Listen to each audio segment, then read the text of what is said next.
Welcome to the second episode of the Minibar podcast, where hospitality leaders come to chill and discuss the business. This is Pavlina from My Stay, your hospitality podcast bartender. Today on the menu is a talk with the CEO of Rise Up and co-founder and sales manager at the Hotel Resbot, Rita Varga. Rise Up is the artificial intelligence-driven career pathing platform empowering the travel industry professionals and organizations to ensure they get where they want in their career. The Rita's current second project is Hera by the Hotel Resbot, AI-powered email reservation assistant for hotels. Rita previously collected experiences at the sales and account management roles with organizations like Budget Places, Welling Airlines, Evelpro, The Edge, and Infor. She has been selected twice as Focus Variety Young Leader 30 under 35. Rita is also a gold tier I'm Remarkable by Google, a trainer. And now, take your favorite drink, relax, and get some inspiration by Rita.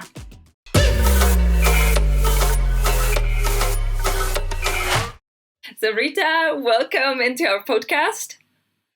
Thank you, Pavlina. It's a pleasure to be here, and it's a nice minibar, so feel welcome already. Yay, I hope that will shake some good questions for you. Very well, I'll start straight away with the direct question. So where do you think that jobs in the hotel industry are going?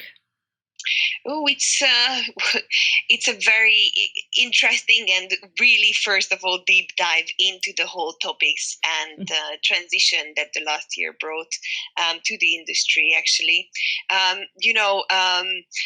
We are always talking digitalization. We are talking about the fourth technical revolution, the fourth revolution of the industries, which is technologies. We are talking about inclusion within the teams. One of my big sort of advocacy is stop the silos. So how do departments work together? And all these type of topics and agenda has been brought to us closer and at a faster pace through the pandemics. And so this is where we see shifts in roles, the typical wearing many hats. So if we're talking, for example, revenue management, that role of revenue management and forecasting has become the wearing many hats and now entitled commercial analytics. The background of hotel staff has changed as well, in requirements going more from the typical GM from F&B background now is suddenly more sales orientated person or even a revenue management orientated person. So these are the shifts that are becoming more and more important, driven by technology, but also as you may know very well as well, service has become a crucial point, and the digitalization of service has become a crucial point. So there is a need on one side to for people to understand technology and sort of have that hand for a combination of how technology can work with humans. And that's where I see a big shift, both in the current operations, but also a big shift in at hotel schools, so educational institutions. Very cool. So do you think that there are some positions that will be removed or replaced from the current positions that we know until now? Well, there is already a big shift happening. So as I mentioned, the positions of revenue management, even the positions in operations, housekeeping, there is a bigger scale of skill sets that are definitely needed for each of the positions because of the shift that the pandemic brought to us. Not only digitalization, but also in terms of service providing, and also there are some opportunities for sort of embracing marketing and embracing sort of PR work in a different way, embracing partnerships, more partnerships between hotels, but also between hotels and tourism boards and local representation. So it's not necessarily jobs disappearing. There is a general shift that is happening right now in terms of skill sets and also capabilities that are needed for a job. And on the other side, do you think that some new positions will be created? Not position like for more of, for example, receptionists, but a new role will become in the hotels? Yeah, well, that's again back for me to the technology side. Technology is always there to enhance guest experience, to enhance experience, but also to support current stuff, and we are sort of pushed into, as hotels, situations where we have to adjust our workforce. So whilst in pre-pandemic situations, flexible work, home office, etc., was not in focus or not on the agenda at all. Now, companies, in order to move forward, they are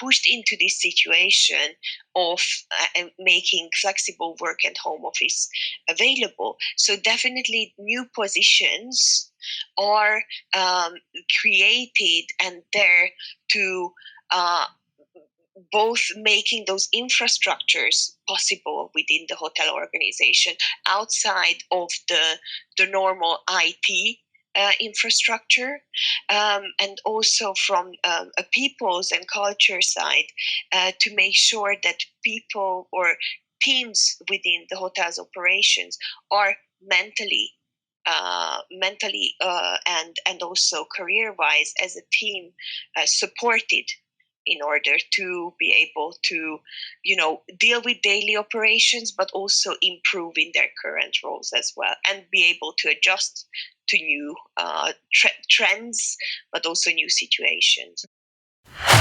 This podcast is brought by MyStay, the contactless solution for check-in, check-out, payments, e-keys, and service apps for hotels and all other travel accommodations. If you want to know how to slash reception costs by up to 85% without firing your receptionist, connect with me on LinkedIn or send me an email. I will share with you our 2020 case study.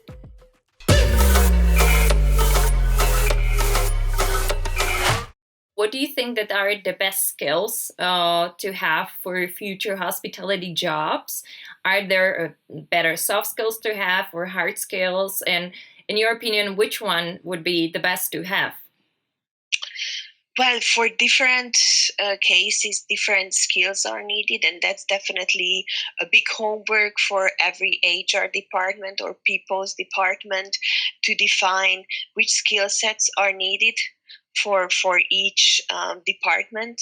2020, and this is not an overused word, but 2020 was the most human year possible. So rather than skill sets, what I would say is important to embrace as leaders and embrace as people, the sort of emotional rationalism. So empathy, embrace empathy, but still thinking strategically. And this is, I think, the biggest skill set, and that sort of combination of assets that everyone has to adopt to make the workplace more human. Because at the end of the day, without humans, the operation wouldn't move forward either. I see. And I know you worked for Infor and Evelpro/DH for years at the sales position, so you very often had been in touch with hotels. So the question would be, how did you see the progress of hotels during the time that you've been working when you're working with your Hera, the Hotel Resbot? So any changes in that side?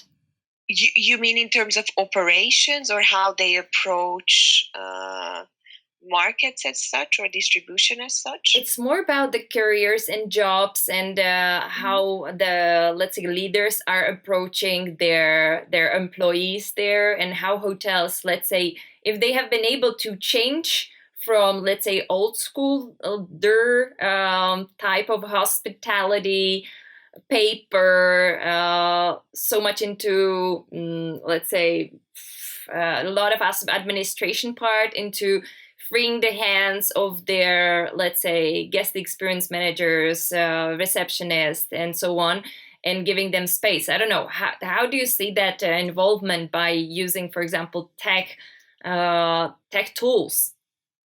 Yeah, so definitely when I started, because of the, as you mentioned, my distribution background, having a distribution system, a channel manager, any type of, even booking engine. When I started, we did a survey, and over 40% of the hotels where I'm based here in Berlin didn't even have a booking engine. Can you imagine that nowadays? I could not. I could not imagine that a hotel wouldn't have an online booking engine. We always spoke about, the smallest property that we had was 2 rooms in the TV tower of Prague, actually, 2 apartments, luxury ones. And they used the booking engine and the channel manager to be able to maximize their sales. But back then it was something as an add-on rather than these days. Booking engine, channel manager, and the PMS are pretty much part of the tech stack from the get-go. So this is the generic mindset. The approach towards technology, and it is very much together with my own personal mission. Why I became a salesperson in the first place is A, I wanted to be myself. B, my personal mission is to untackle people's challenges and solving them. So I always think that technology, especially pre-pandemic, was implemented wherever the pain and the challenge was so high that they wanted, or hotels wanted or needed a system to cover that pain, because human just couldn't deal with the amount of work. Or there has been, as I'm working now with artificial intelligence is pretty much there to do those tasks that are repetitive and that are boring and dismotivating people and making people leaving their workplace. So another aspect of it is, in order for hotels not to lose their staff and not to lose money because of retention or a rotation, they implemented technologies to save that money, to save that stuff. Now, fast forward 2020, the pace of implementation and adopting technologies, and I would love to hear your input on suddenly the impact of having the 10, 20, 30 or groups standing in groups these days are very rare, except when we are in Dubai, but people standing in front of the reception and waiting for their cards and to be checked in. That sort of approach kind of went from, oh, but we wanted to talk to our guest, versus now it's, we want to give the safest experience to our guest in order to provide the best experience possible. So this is how fast-paced the shift of mindsets, but also the shift of needs has changed in the past years. I have to just agree with you. This is our part of business, and this is why we created MyStay. So I also believe that, well, yes, you can speak with your customer, with the guest, but without doing the administration. So talking to the guest by asking him the credit card or giving him a plastic card is not the right talk. They should do the different talk. But that might be, we might be talking about this for hours. I would be more keen about where actually hospitality people can, grow their skills. Are there some platforms to do that? I know that one of you, one of that is yours, of course, but about some courses, schools, are there some companies to learn or enrich their own work? Should the general managers somehow take care of their employees and let them study from online course? Or what is the best recommendation from you to go for the getting better the skills, hard or soft skills, but also in general education for hospitality, not just leaders, but hospitality people working in hotels, but also the tech companies and so. Yeah, so the whole travel ecosystem is changing, and the way we also approach education, but also talent acquisition has changed a lot, right?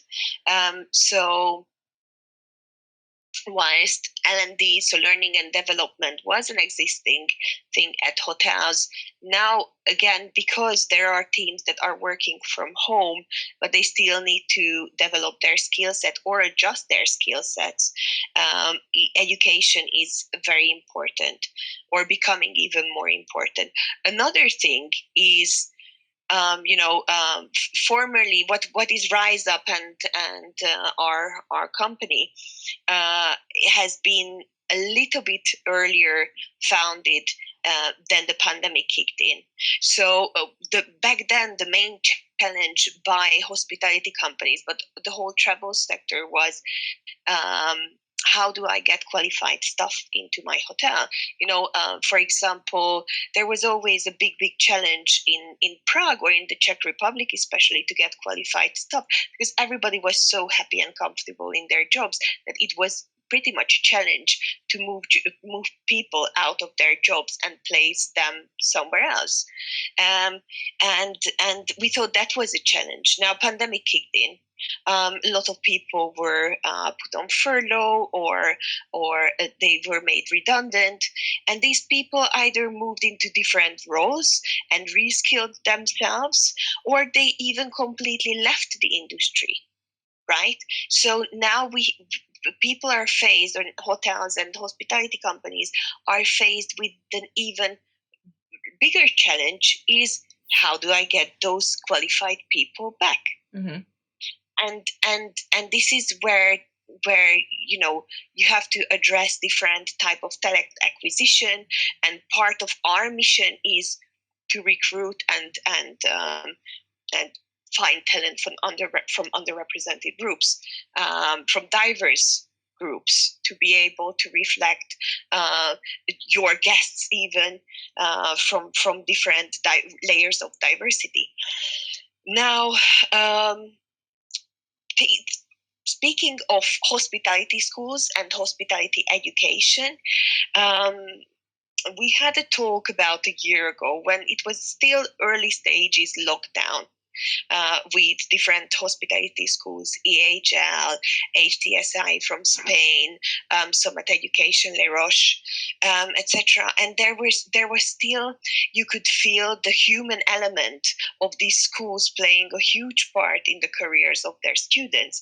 Now, because of the shift and the digital shift as well, the schools have been able to slowly also adapt um, and approach online education, that in a way that is being still personalized and keeping their sort of student communities together. So there are different master classes, short courses, but even I'm a huge fan of micro learnings. So micro learnings courses provided by these big hospitality companies or hospitality schools that are approachable by everyone. It was for them also an opportunity to realize that sort of postgraduate courses, or even refreshing courses for senior generations, sort of like a reverse mentoring type of education, was a possibility as well, because we need to adapt to new skill sets.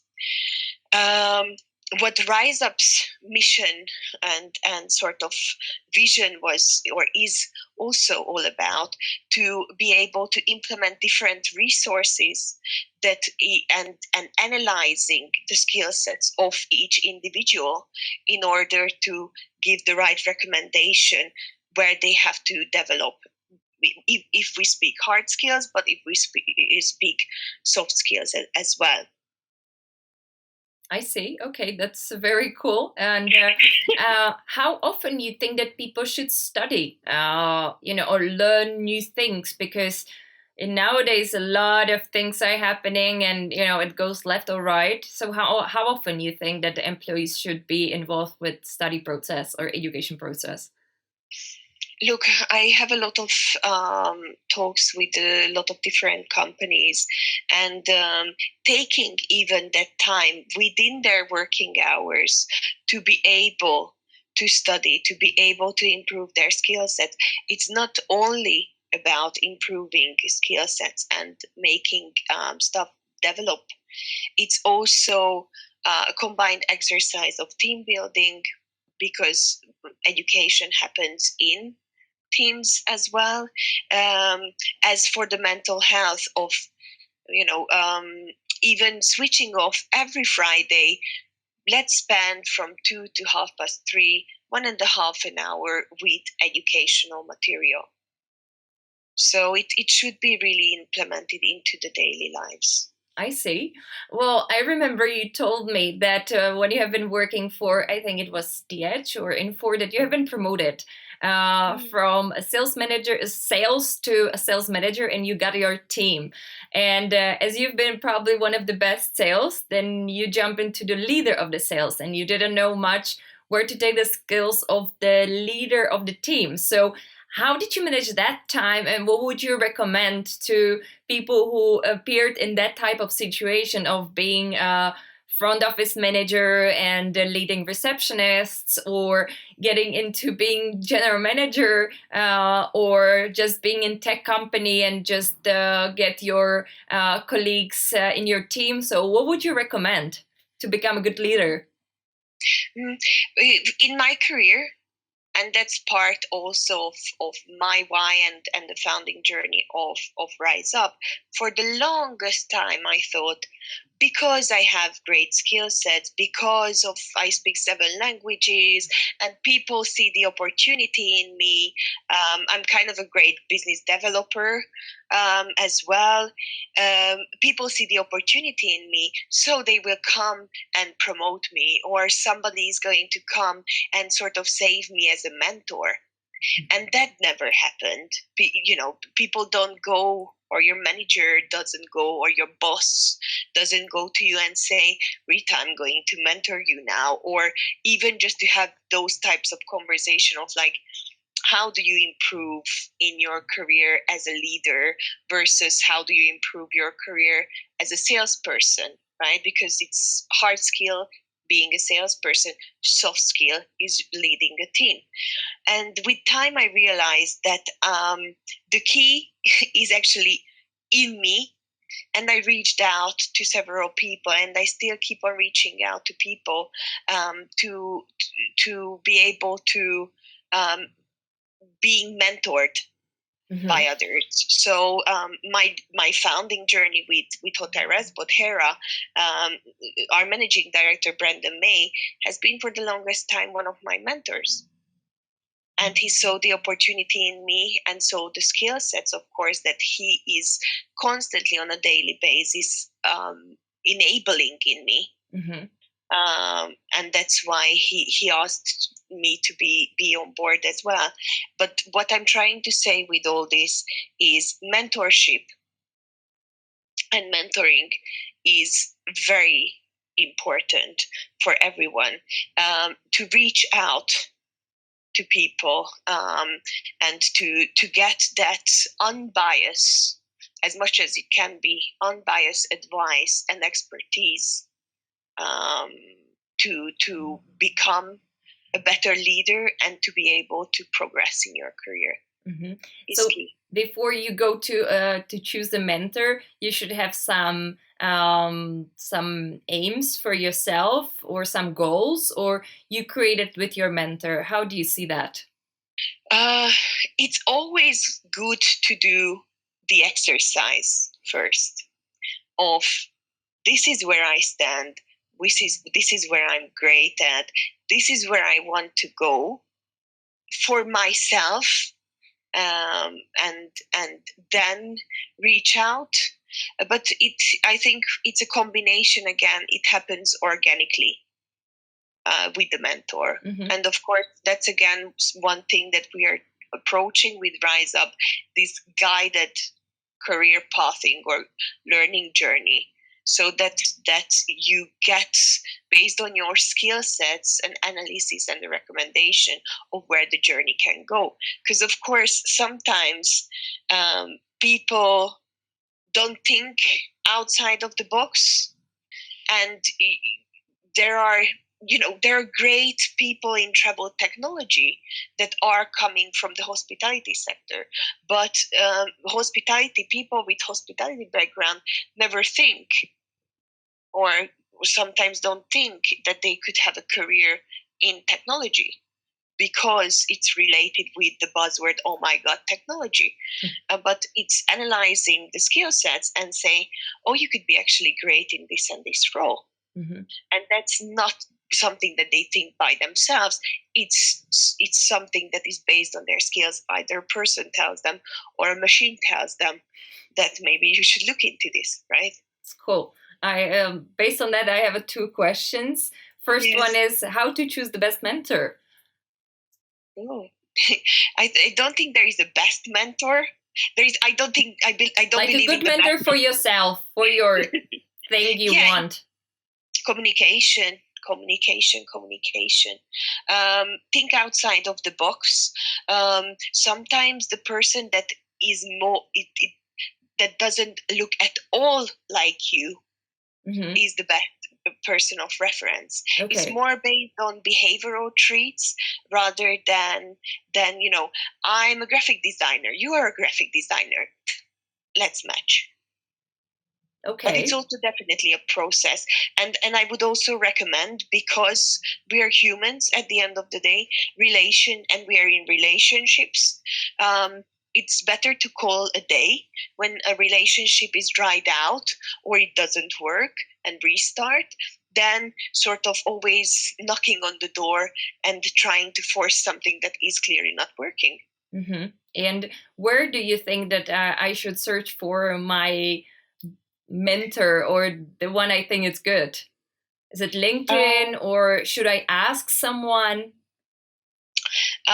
Definitely social media is I would even say Instagram is a great way these days to connect with your peers. But of course, LinkedIn. At Rise Up, we, for example, do mentorship programs, guided ones, and mentor searching within the platform that you have available, and the skills analysis, in fact, before you start your journey. But always reaching out to people, whichever way, networking. You find someone, best example, Pavlina, I'm talking to that person. I saw you speaking last March or February, end of February at our event in Prague. And I was like, I want to be surrounded by this woman, because I don't know how someone can speak so confidently, can pull off a cartwheel on a stage, and just being so powerful.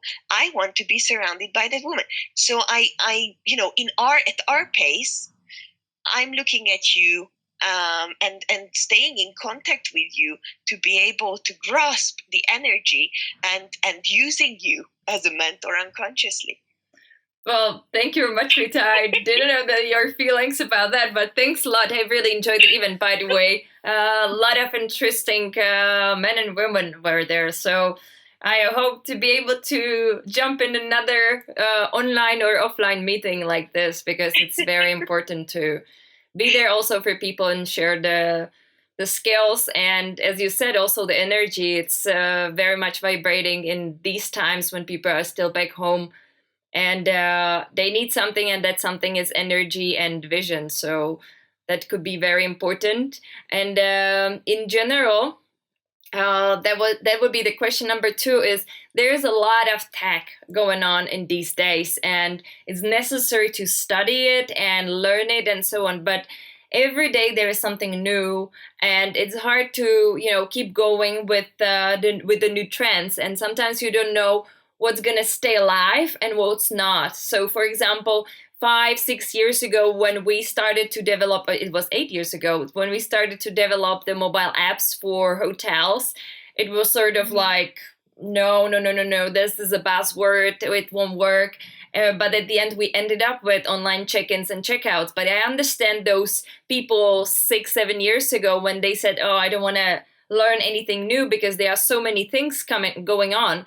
So how to actually study a tech to be in the good balance of what I really need to know, but don't get crazy because there are so many things to learn about it. So is also, for example, Rise Up helping with that? Or is it more about people should learn it somewhere else? There are another marketplaces or platforms where they should study it? Well, there is an overload of resources now, just going into different platforms, even, something prestigious as Focusrite, where you had to travel miles and miles and miles to another continent, even they are doing amazing analytical trend-based events for the travel and hospitality industry online. So that's a big blessing, I think, for all of us. I participated for the first time online at a Focusrite event, of course, and it was just a blessing to see the new trends going on. That's again, I can relate to my own learning journey. I was always responsible for German-speaking markets, Central Eastern European markets, but what I saw different in being in one market that was different in another market, but there has been many points, many touch points where markets could benchmark from each other. And I think these are the common pain points and the common solutions that are, staying on, because they represent such a huge challenge for many different markets, right? Because again, the end of the day, we are humans and travelers are humans, and we are solving travelers' challenges and enhancing their experiences. And definitely with time, I was also able to sort of filter what could be based on the many resources, newspapers, events. Now that they're going on live events, webinars, classes, groups, filter for myself what is actually my opinion on things and where I see. Because just because something is trendy and stays on, it doesn't really mean that it's a real solution as well. Right? Correct. So there is a category. We have a weekly broadcast called Revenue Hacks.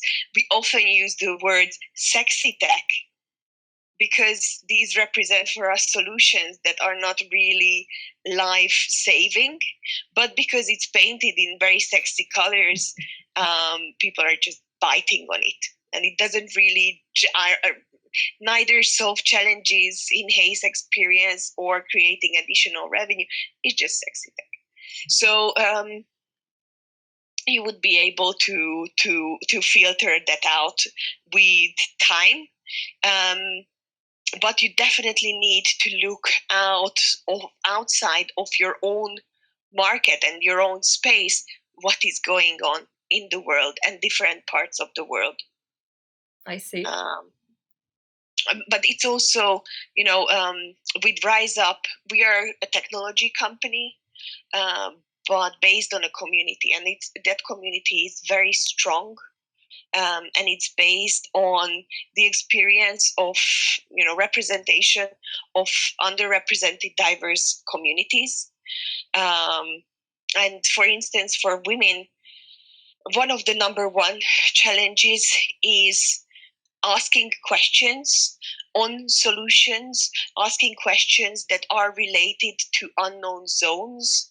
And luckily, we were able to build that sort of safe space when a hotelier is able to reach out to a person in travel tech without the fear of, being tagged or used. Is just a safe space to exchange thoughts.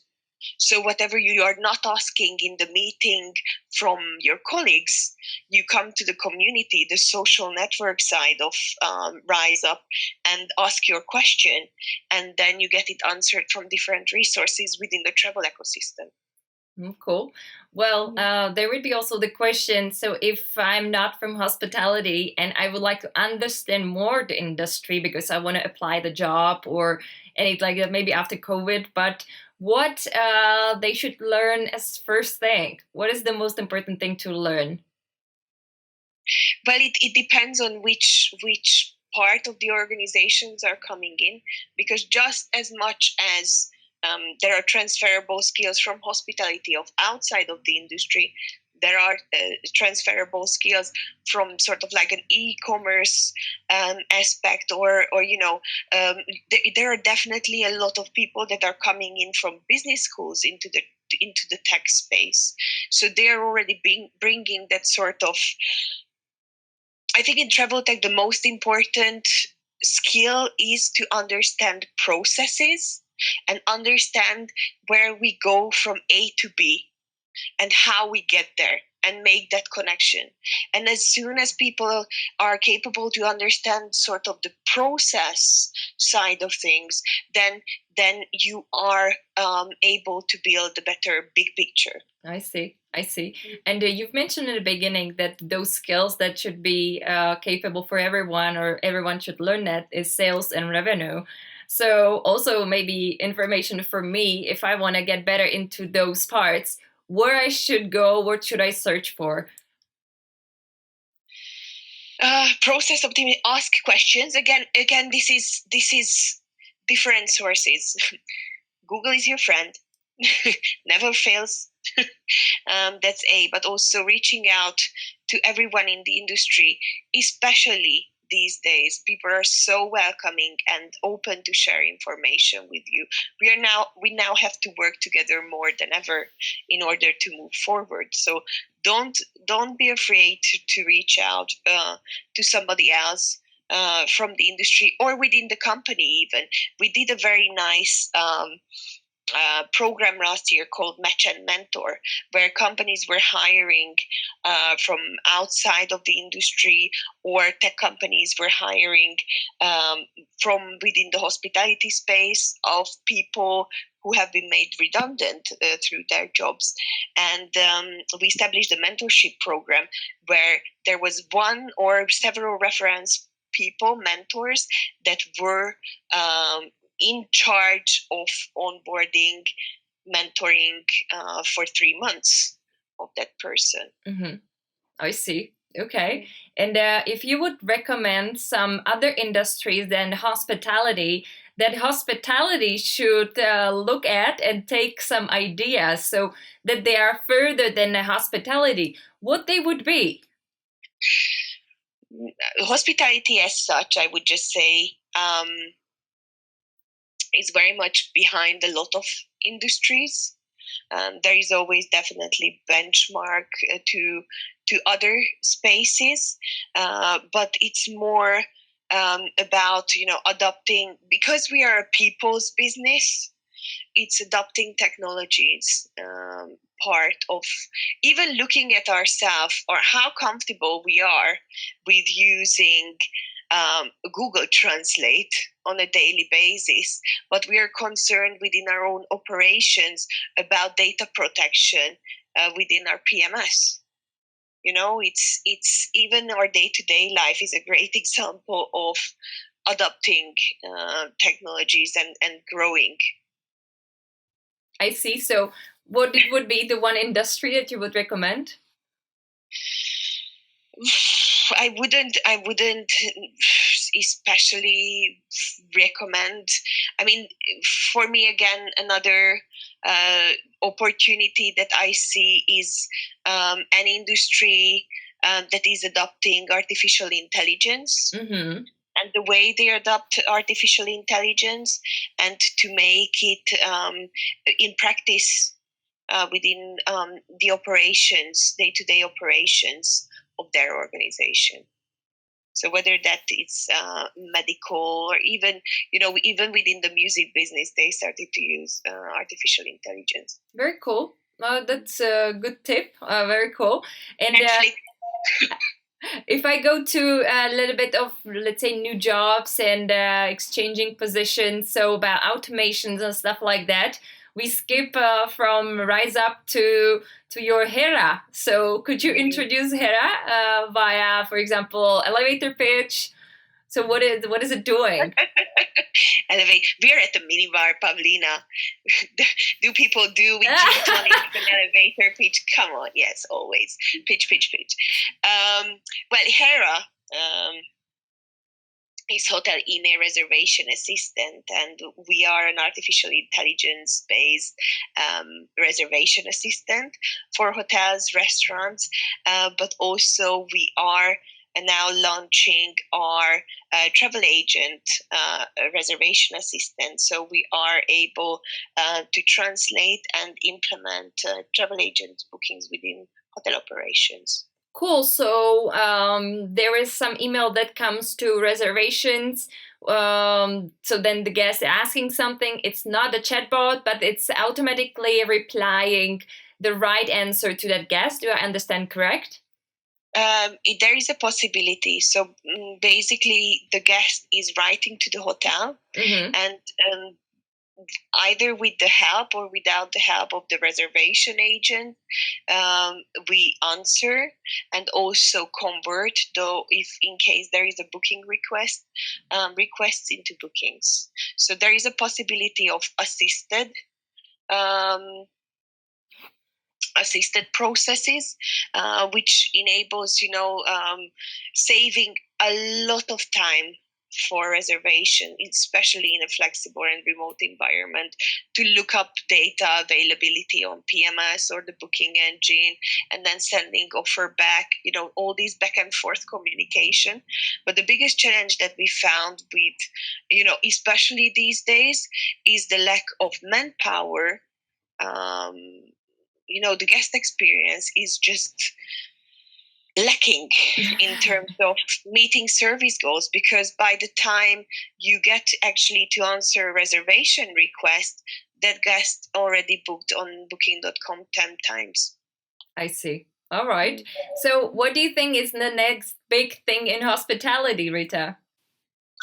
Well, I think any technology that is enhancing experience, but at the same time enabling hotel operations to go more smoothly, are the right ones now. It's not right now, especially about, again, I like to use the word the sexy. It's more about efficiency and making sustainable choices for your teams. Very cool. Last two questions I'm really interested in. Is there some funny story from your hospitality career that you would share? Oh, I love to share this one. It's never getting old, and I really love to repeat. My first job, I started to work on. I'm from Hungary, and I started to work at the main train station, representing two hotel chains that have now become long-lasting partnerships throughout my career. So we used to take in pairs trains from the train station to the borders of Hungary, and taking the trains back on the way back. This is pretty much pre-OTAs, and we used to sell accommodation to tourists or travelers that were coming into the country. So it was, for me, still the best hospitality experience that I had, because you dealt with, that spontaneousness, getting rid of your boundaries very quickly, because you had a limited time. The train was not stopping, right? And it took 1.5 an hour, 2 hours.